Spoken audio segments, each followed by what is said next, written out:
Bienvenidos a un nuevo vídeo del canal Neurolec. En el vídeo de hoy os mostraremos aspectos interesantes sobre la lectoescritura, analizaremos los métodos para enseñar a leer y a escribir y os presentaremos el libro Los beneficios de la lectura en voz alta.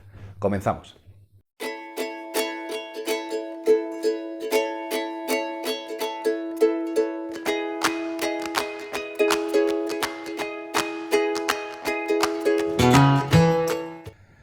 El ser humano no nace leyendo, es más, no dispone de la posibilidad de leer salvo que exista una intervención social y educativa.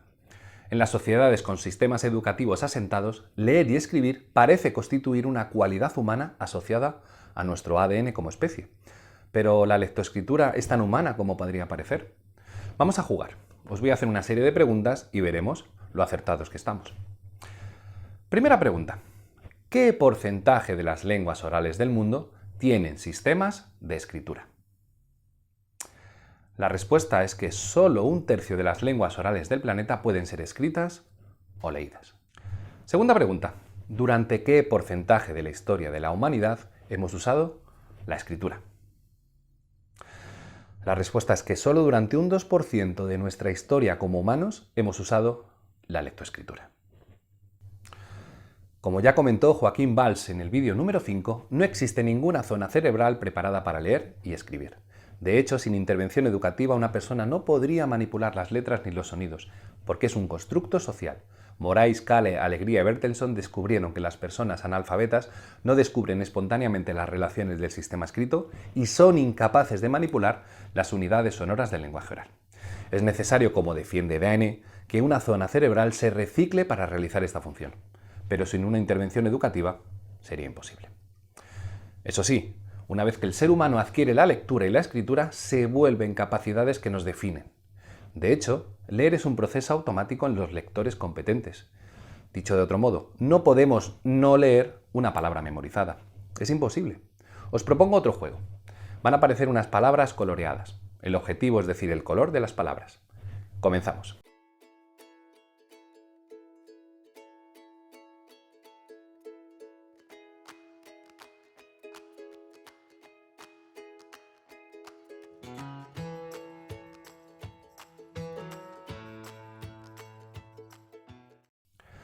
Supongo que habréis tenido dificultades para realizarlo.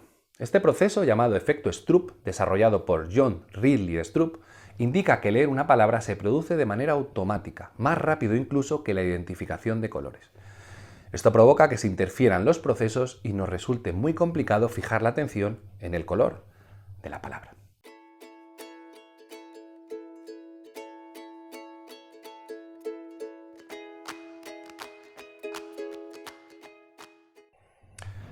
En primer lugar, debemos indicar que con cualquier sistema de aprendizaje el alumno va a aprender a leer. Los 3 métodos más utilizados son el silábico, el fonético y el global. El método silábico parte de la sílaba como unidad de aprendizaje. Entre sus ventajas encontramos la rapidez en la lectura de ciertas palabras sencillas y presenta una mayor objetividad que el fonema o el sonido. Entre las mayores dificultades encontramos el elevado número de sílabas y los errores de sustitución. Según Armario, en un estudio del año 2010, el número de sílabas del castellano supera las 2500. Parece complicado que un aprendiz pueda memorizar esta cantidad tan abultada. De hecho, el niño necesitará decodificar tarde o temprano las sílabas usando las correspondencias grafema-fonema.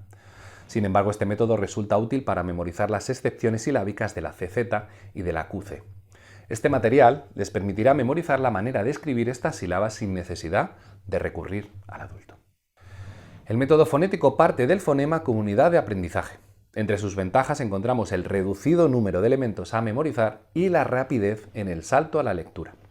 La mayor dificultad la encontramos en la naturaleza abstracta del fonema. Usando este método se puede leer cualquier palabra, por desconocida, complicada o difícil que sea de leer, como las palabras que van a aparecer a continuación.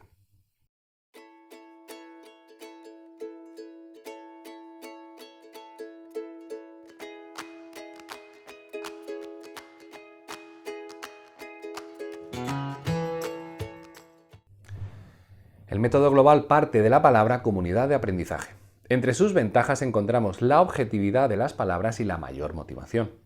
Entre las mayores dificultades están el elevado número de palabras y que tarde o temprano el niño debe descender al fonema. Una vez analizados estos métodos, es importante tratar de responder a la siguiente pregunta. ¿Hay algún método más efectivo que otro? Para tratar de responder a esta palabra, vamos a referenciar de nuevo a Stanislas Dehaene y su maravilloso libro El cerebro lector. Este neurocientífico encontró una limitación de los métodos globales en las etapas iniciales del aprendizaje lector. La fijación en las palabras provoca que el lector deba utilizar el hemisferio derecho para decodificarlas, colapsando la memoria de trabajo del niño y siendo menos eficientes en los procesos lectores. Este autor, de hecho, indica que los métodos globales no deben ser utilizados en las escuelas debido a los perjuicios que provocan. Según sus propias palabras, los métodos de enseñanza basados sobre un enfoque de lectura integral son sistemáticamente menos eficientes que los métodos fónicos. Es innegable que el número de elementos a recordar constituye un factor esencial a la hora de abordar la lectoescritura. En el castellano hay 22 fonemas, más de 2.500 sílabas y las palabras superan las 100.000. Vamos a abordar los métodos de lectoescritura usando piezas de construcción. Con 22 piezas podremos construir cualquier palabra, por difícil o desconocida que sea. Con 2.500 piezas podremos construir palabras, pero necesito muchas unidades para leer ciertas palabras, como por ejemplo indigno, la sílaba dig, y libertad, la sílaba taz. Y si solo aprendo palabras, me resultará muy difícil leer textos con palabras desconocidas. A continuación, mi gran amigo Joaquín Valls os hablará del libro Los beneficios de la lectura en voz alta. Adelante, compañero. En este vídeo, Kim traes a colación un libro muy reciente, escrito por los doctores David Bueno, Anna Forés y Antoni Ruiz Bueno. ¿Por qué es tan recomendable la obra de estos autores? Su último libro, Conversaciones con mi maestra, la doctora Catherine Lecuyer, denuncia el caso de muchos profesores universitarios que se ven obligados a publicar en revistas científicas para poder mejorar su situación laboral, puesto que con el doctorado no les basta y tienen que dedicarse a la investigación, es decir, tienen que hacer publicaciones científicas. Pero muchas veces eso les impide divulgar sus trabajos a quien realmente lo necesita, que es el mundo de la educación, profesores, maestros y padres motivados en la educación de sus hijos. Pues bien, si destaco a los doctores Anna Forés, David Bueno y Antoni Ruiz Bueno, es porque estas personas que están vinculadas a la Cátedra de Neuroeducación de la Universidad de Barcelona y están vinculadas a la revista Journal of Neuroeducation, que es una revista científica, además estas personas son excelentes profesores y divulgan sus conocimientos con obras que son auténticos bestsellers. El primer libro que leí de ellos fue de la doctora Anna Forés, que era coautora del libro Neurodidáctica, un libro extraordinario. Después leí otro libro dirigido por la doctora Anna Forés, que es Neuromitos en Educación, que ha sido también un auténtico bestseller y donde se desmienten muchas creencias erróneas que a veces, por una divulgación científica mal realizada, se tienden a aplicar en la escuela. Por ejemplo, habla del malentendido que hay entre la diferencia entre los hemisferios derecho e izquierdo, o también el tema de las inteligencias múltiples. David Bueno, asimismo, ha publicado diversos libros, todos, por ejemplo, uno dedicado a los alumnos adolescentes, otro que se llama Cerebroflexia, etc. Por lo tanto, estamos hablando de científicos que además son divulgadores. De la mano de estos neuroeducadores, sostienes que leer en voz alta favorece la comprensión y la creatividad. ¿A qué es debido? Hace años, un alumno mío de estadística me confesó que le costaba comprender los enunciados de los problemas.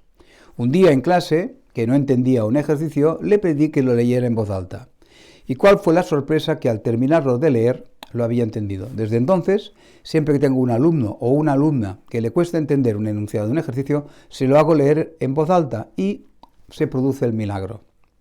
Pues bien, esto, que parece un descubrimiento extraordinario, en realidad las mujeres lo vienen aplicando toda la vida.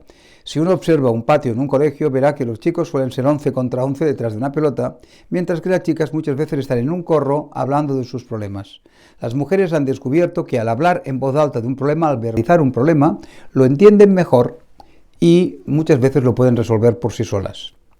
Pues bien, En el libro Los beneficios de la lectura en voz alta se establecen diversos trabajos científicos donde precisamente demuestran esto, que cuando leemos en voz alta comprendemos mejor un problema, tendemos a memorizarlo mejor, si es algo que estamos estudiando, y además mejora nuestra lectura crítica e incluso, y esto es muy necesario, la lectura creativa. Reivindicas la lectura en soporte de papel frente a la lectura en una pantalla. ¿Qué ventajas tiene leer cuentos o, en general, libros de papel? Bien, desde siempre he preferido leer en papel que en una pantalla, pero me lo establecía mi condición de boomer. Por lo tanto, no le daba más importancia. Sin embargo, al leer el libro de los doctores antes citados, he descubierto el por qué es preferible leer en una hoja de papel que en una pantalla. Cuando estamos leyendo un libro en papel, tenemos toda la hoja frente a nosotros, en su conjunto. Esto nos permite una mejor lectura, mientras que cuando leemos en una pantalla, vamos pasando, vamos bajando, hasta las líneas para poder leer, con lo cual perdemos la visión de conjunto. Además, las pantallas nos distraen la atención, con lo cual nuestra lectura es menos atenta. Por lo tanto, siempre que queramos memorizar, siempre que intentemos crear, siempre que intentemos hacer una lectura crítica, es mejor leerla en papel. Por otra parte, cuando los padres leen a sus hijos cuentos en papel, los hijos pueden estar con ellos mirando los dibujos, van fijándose en cómo se escriben las palabras, se crea un vínculo muy bonito entre padres e hijos, se mejora por lo tanto la empatía, se mejora la capacidad de escucha, etc. Todos son beneficios cuando se lee en voz alta y sobre todo cuando se lee en voz alta con nuestros hijos.